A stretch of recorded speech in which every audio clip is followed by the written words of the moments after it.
What's going on, guys? Welcome back. Another short video here. If you have a GX470, Toyota 4Runner, Tacoma, and you decide to upgrade to an AGM battery, like I've done so here, you need to upgrade your fuse. The fuse that it comes with is 7.5, and as you can see, here's the alternator.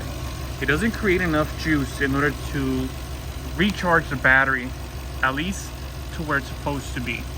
So if you see here, I have this little monitor. I'm at 13.7 volts. So if you upgrade, you actually see a jump in voltage come up from the alternator itself. The way that you can achieve that is by getting this diode fuse. This is from, I believe it's a Chevy, if I'm not mistaken. I found this at O'Reilly's for $3. Ended up getting an extra one just in case. And what you do is that you replace this fuse with this diode, okay? It has a little arrow. Make sure it always points towards the back.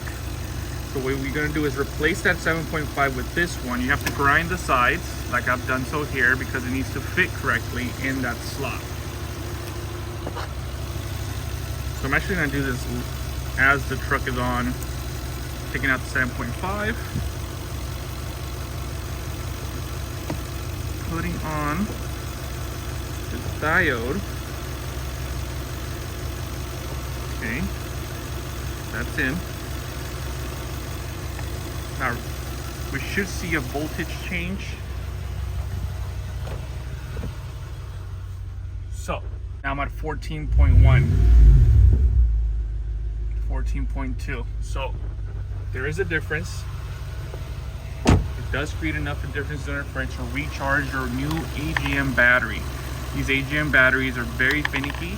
They need to have the right voltage in order for them to recharge. And the way you do that is by upgrading this. They do have other options for this.